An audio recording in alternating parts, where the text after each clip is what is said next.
CIA itu sangat anti Soekarno. Oh. Amerika itu sangat anti Soekarno memang.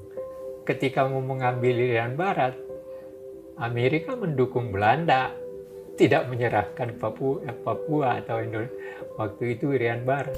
Sekarang itu kan yang lagi populer adalah teori yang mengatakan kalau CIA itu dibalik peristiwa 65 gitu. Kalau menurut pandangan Prof seperti apa? Semua terlibat kok. Oh. Waktu itu kan perang dingin. Iya kan? Dan Indonesia itu menjadi rebutan. Tapi memang CIA itu sangat anti Soekarno. Oh. Amerika itu sangat anti Soekarno memang. Nah, contohnya ketika kita mau mengambil Irian Barat kan semua senjata dari Eropa Timur dan Uni Soviet kan. Tapi itu dalam kerangka perang dingin. Jadi jangan lupa itu. Jadi persoalan G30S ini tidak bisa dikaitkan hanya terjadi dalam pengertian hanya kondisi Indonesia. Enggak, itu kondisi dunia. Dan Indonesia memang menjadi rebutan juga. Dan Soekarno juga tampil menjadi salah satu tokoh besar. Dia menciptakan di tengah-tengah situasi itu adalah non-blok misalnya. Tapi dengan politik bebas aktif untuk mengembalikan Irian Barat dan sebagainya, dia kelihatan condong ke Eropa Timur atau Uni Soviet. Makanya kan Amerika sangat benci sama Soekarno. Tapi kan kesulitannya ketika mau mengambil Irian Barat, Amerika mendukung Belanda, tidak menyerahkan Papua atau Indonesia.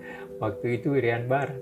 Nah, senjata yang dipakai, maka ketika Soeharto diangkat sebagai Panglima Komando Mandala untuk merebut Irian Barat, memang kita senjata semua dari Eropa Timur. Kan itu persoalannya. Dan pada waktu itu kita termasuk angkatan perang yang terkuat di Asia tapi senjatanya terutama dari Uni Soviet, Eropa Timur dan seterusnya. Itu persoalannya ketika itu. Jadi ini kondisi. Jadi kalau Anda mau melihat G30S, jangan hanya melihat kondisi internal. Tunggal pada saat itu ya. Tapi lihat juga kondisi dunia dalam arti kata perang dingin. Jadi memang tidak bisa dipisahkan juga ya dari situasi global yang sedang terjadi pada saat itu ya. Iya, memang enggak. Ya, dan memang semua persoalan sebenarnya tidak bisa dikatakan hanya terjadi secara internal. Semua. Kita merdeka juga kan karena ada campur tangan Amerika. KMB itu awalnya dalam proses suatu ini KTN dan seterusnya, dan kemudian Amerika akhirnya ke konferensi meja bundar. Hal yang sama ketika kita mau mengambil Irian Barat, itu juga jasanya Amerika. Kennedy kan pas ganti Eisenhower yang anti Soekarno,